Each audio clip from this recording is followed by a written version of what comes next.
कहानी की शुरुआत में एक लाइट हाउस का सीन दिखाया जाता है जहां पर कोई मेटेओराइट गिरा था। इसके बाद हम लीना को देखते हैं जो एक बायोलॉजी प्रोफेसर है और बता रही थी कि कैसे एक सेल दूसरे सेल से जनरेट होते हैं।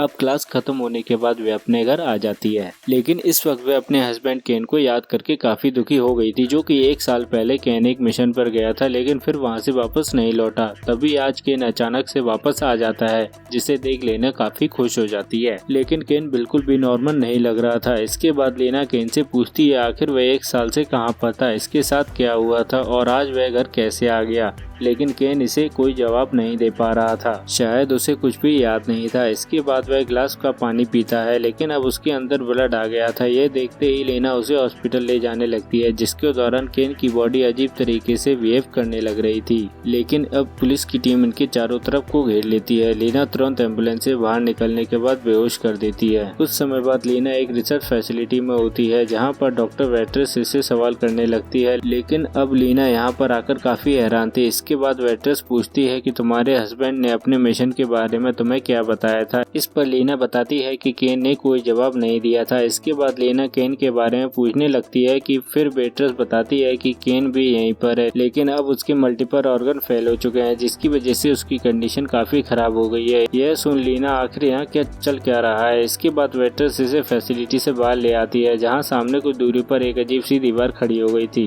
फिर वेट्रेस बताती है कि 3 साल पहले शुरू हुआ और इसी सिमर का नाम दिया गया, जहां पर हमने इन्वेस्टिगेशन करने के लिए एक टीम को भेजा था, लेकिन कोई भी वापस लौटकर नहीं आ पाया है और सिमर की बाउंड्री लगातार बढ़ती जा रही है। इसलिए अगर ऐसा चलता रहा फिर यह चीज एक दिन सब कुछ निकल जाएगी। इसके बाद लीना केन को देखती है जो धीरे धीरे मर रहा था। अब रात में लीना अकेले खड़ी थी। यह देख आन्या इसके पास आती है और लीना को कैसी और जोशी के मिलवाती है, जो यहाँ सिमर के बारे में रिसर्च कर रहे थे। तभी लीना को पता चलता है कि वेट्रेस इसकी टीम लेकर सिमर के अंदर जाने वाली है, ताकि इनको पता चल सके कि उसके अंदर क्या है। इसके अलावा यह सब केन के बारे में भी बात कर रहे थे, जो सिमर के अंदर से अकेले जिंदा बचकर बाहर आया था, लेकिन लीना इसको नहीं बताती कि केन उसका हस्बैंड है। अब अगले दिन लीना वेट्रेस से मिलती है और इसके साथ भी वह सिमर के अंदर जाना चाहती थी, ताकि उसे पता चल सके कि केन के साथ क्या हुआ था। इसके बाद पांचों बाउंड्री के पास आ जाते हैं, लेकिन अंदर जाने के बाद इनको कुछ भी याद नहीं रहता कि ये लोग यहाँ पर कैसे आए थे। इसके अलावा कोई भी रेडियो सिग्नल और कंपास भी काम नहीं कर रहा था। इस बात से यह लोग काफ़ी परेशान हो जाते हैं, लेकिन अब यह लोग यहाँ से आगे बढ़ना शुरू करते हैं और अब एक ऐसी जगह पर आ जाते हैं जहाँ एक ही स्पीसीज से बहुत सारे प्लांट उगे थे। अब यह देख लीना कहती है कि ऐसा लगता है यह प्लांट एक दूसरे को म्यूटेट में फंसा हुआ है, जो अब बहुत सी अजीब बात है। तभी कोई अचानक से जोशी के अंदर खींच लेती है। यह देखते ही सब अंदर जाते हैं और उसको पानी से बाहर निकाल लेते हैं। फिर पता चलता है यह एक क्रोकोडाइल था जिसने जोशी पर हमला किया था। इसके बाद वो उनकी तरफ आने लगता है, पर हमला करने लगता है। यह देखते ही लीना उसके ऊपर फायरिंग शुरू कर देती है और एक ही झटके में उसे मार गिराती है। इसके बाद यह सब उसके ऊपर इन्वेस्टिगेट करने लगते हैं। फिर लीना को पता चलता है कि इसका कंडीशन भी प्लांट के जैसा हो गया है। यहाँ जाने की कोई भी चीज ऐसी है जिसकी वजह से यहाँ जीवों में म्यूटेशन होने लगा है और काफी तेजी से ग्रो होने लगे हैं। इसके बाद यह लोग नाव की मदद से आगे बढ़ने लगते हैं और कुछ समय बाद मिलिट्री हेडक्वार्टर वाली जगह पर आ जाते हैं, जहाँ चारों ओर म्यूटेशन फैला हुआ था। एक लीना काफी हैरान होती है। इसके बाद ये सब अंदर जाते हैं। इसके बाद ये लोग एक ऐसी जगह पर जाते हैं जहाँ केन और बाकी लोगों की कुछ नाम लिखा हुआ था।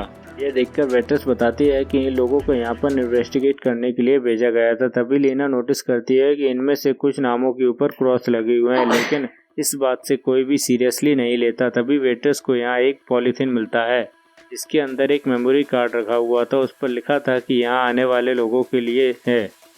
इसके बाद जोशी मेमोरी कार्ड के वीडियो को कैमरे में प्ले करती है। यह देखते ही लोग यहाँ पर कि जिन सोल्जर को भेजा गया था वह लोग अब एक साथी के पेट को काट देते हैं। फिर दिखाते हैं कि उसके अंदर की सारी चीजें बदल गई हैं। देखते ही अन्य वीडियो को तुरंत बंद कर देती है, लेकिन लीना ने नोटिस किया था कि उसके अंदर कोई चीज जिंदा थी। इसके बाद यह सब उसी जगह पर आते हैं जिसे इन लोगों ने कैमरे के अंदर देखा था, और अभी यहाँ इनको बहुत सी खतरनाक चीज दिखाई देती है जिसके अंदर एक इंसानी बॉडी म्यूटेट हो गई थी। इसके बाद लीना इनमें से सैंपल लेती है और यह लोग एक टावर के ऊपर आ जाते हैं क्योंकि रात के समय यहाँ रुकना ज़्यादा सेफ था। इसके बाद लिए गए सैंपल को चेक करती है जिसकी सेल काफ़ी तेज़ी से ग्रो हो रही थी। फिर लीना वेटर्स को चेक करने जाती है जो नीचे पहरा दे रही थी। इसके बाद वह लीना से लाइट हाउस तक पहुंचने का प्लान डिस्कस करती है जिसके लिए वह लोग अगली सुबह निकलेंगे। तभी अचानक से यहाँ पर कोई आवाज़ सुनाई देती है और ये लोग देखते हैं किसी चीज़ ने फेंस को फाड़ दिया है। अब ये लोग देखते ही देखते सभी लोग पूरी तरह से अलर्ट हो जाते हैं, लेकिन तभी कोई विस्ट कैसी चीज़ को लेकर यहाँ से चला जाता है। यह देखते ही लोग उसका पीछा करते हैं, लेकिन अब काफ़ी देर हो चुकी थी। अब अगले दिन जोशी और आन्या यहाँ से वापस चलने की बात करते हैं क्योंकि अब तक इन पर दोबारा हमला हो चुका है जिसकी वजह से इन्होंने अपने एक साथी को खो दिया था। लेकिन अब वेटर कैसे भी लाइट हाउस तक पहुंचना चाहती थी, इसीलिए वे इनको छोड़कर यहाँ से अकेले निकल जाती है। लेकिन अब वान्या काफ़ी गुस्सा हो गई थी और वह कैसे भी करके यहाँ से निकलना चाहती थी। तब लीना कहती है हमें वापस लौटने में ज़्यादा टाइम लगेगा, इसीलिए हमें समुद्र किनारे वाले रास्ते को खोजना चाहिए। इसके बाद आन्या और जोशी इसकी बात मान जाते हैं और एक साथ आगे जाने लगते हैं। तभी इनको केसी की सुई नज़र आती है, जिसके बाद यह लोग उसे खोजने निकल जाते हैं। इसके बाद लीना एक जगह पर आती है जहां केसी की डेड बॉडी पड़ी हुई थी। फिर वो सभी लोग इसके बारे में बताती है कि अब कुछ देर बाद यह लोग एक जगह पर जाते हैं जहां इनके सामने बहुत से इंसान कंगाल पड़े हुए थे। ऐसा लग रहा था कि प्लांट ने इनको मार दिया है। ये देखते ही जोशी कहती है कि सिमर असल में एक प्रिंटर के जैसा है, लेकिन अब यह केवल रेडियो और लाइट को ही रिफ्लेक्ट नहीं कर रहा बल्कि सभी डीएनए को भी रिफ्लेक्ट कर रहा है। अब रात में सभी लोग एक घर के अंदर सोते हैं जिसके दौरान लीना अपना ब्लड टेस्ट करती है। इसका रिजल्ट यहाँ के म्यूटेशन के सैंपल के जैसा होता है, लेकिन तभी कुछ देर बाद आन्या इसे बेहोश कर देती है और सभी को चेयर पर बांध देती है क्योंकि इसे लीना के लॉकेट मिल गया था जिसमें केन का फोटो था।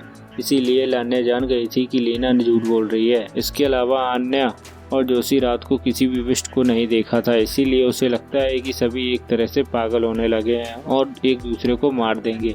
तभी अचानक इनको केसी की आवाज़ सुनाई देती है जिसे सुनते ही आन्या उसे बचाने चली जाती है, लेकिन इसके बाद एक विस्ट अंदर आ जाता है और असल में एक केसी की आवाज़ निकाल रहा था। इसे देखते ही तीनों बिल्कुल शांत रहते हैं, लेकिन फिर भी विस्ट जोशी को नोटिस कर लेता है। तभी जख्मी आन्या इसके ऊपर शूट करने लगती है, लेकिन बिस्ट उसे मार देता है। इसके बाद वो लीना पर भी हमला करने जाता है, लेकिन जोशी उसे मार देती है जिसकी वजह से इन तीनों की जान बच जाती है। लेकिन वेटरस ने इसी वक्त यहाँ से निकलने का डिसाइड कर लिया था क्योंकि वह कुछ भी होने से पहले लाइट हाउस तक पहुँचना चाहती थी। अब सुबह लीना जोशी से बात करती है कि इसे बताती है कि मैंने अपना ब्लड टेस्ट किया था जिसमें पता चला यह चीज़ मेरे अंदर आ गई है। अब इसे जोशी कहती है कि हम सभी के अंदर आ चुका है। फिर बताती है कि क्रिएचर जैसी आवाज़ निकाल रहा था क्योंकि अब उसने केसी को मार दिया होगा। तब केसी का मरता हुआ ब्रेन उसके साथ कनेक्ट हो गया है, लेकिन अब जोशी ऐसी मौत नहीं चाहती। तभी हम देखते हैं इसके हाथ में ग्रीन कलर की कोई चीज़ बाहर आने लगती है, जिसके बाद वे लीना को छोड़कर आगे जाने लगती है और हम देखते हैं कि इसकी पूरी बॉडी में से प्राण बाहर आने लगे थे। यह देख लीना इसका पीछा करती है, लेकिन जोशी इसको कहीं भी नजर आ नहीं आती क्योंकि वह भी औरों के जैसे प्लांट में चेंज हो चुकी थी।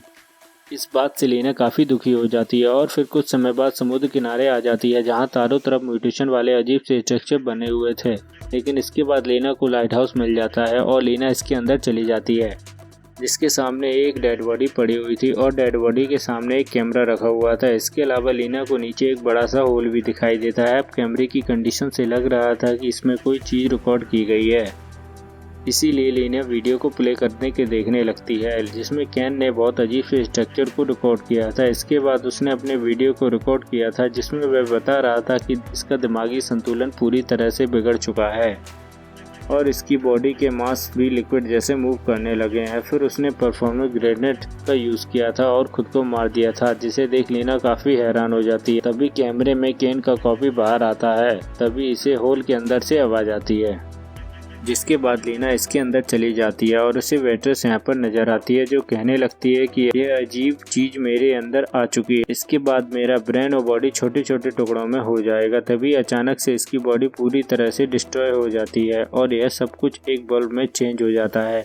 जो देखने में पूरी तरह से जिंदा लग रहा था और इसके अंदर अजीब तरह से पल्स भी चल रहे थे। अब लीना भी इसे देख रही होती है जिसके दौरान इसके ब्लड की कुछ बूंदें इसके अंदर चली जाती है। फिर यह बहुत तेजी से डिवाइड होने लगती है। इसके तुरंत बाद यहाँ एक इंसान की बॉडी जनरेट हो जाती है। अब यह देख लीना काफी डर गई थी और इसके ऊपर फायरिंग करती है लेकिन इंसानी फिगर को कुछ भी नहीं होता। यह देख लीना बाहर आती है लेकिन फिगर के सामने खड़ी मिलती है।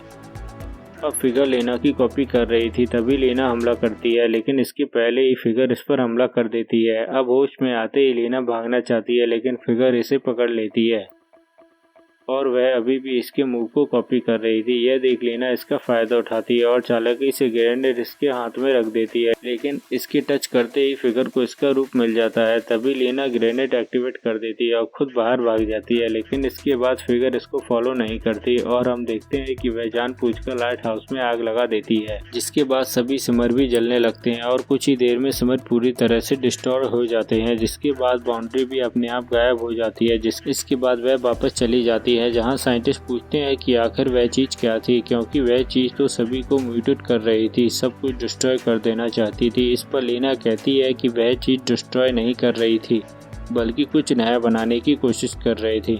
इसके बारे में कोई भी नहीं जानता था।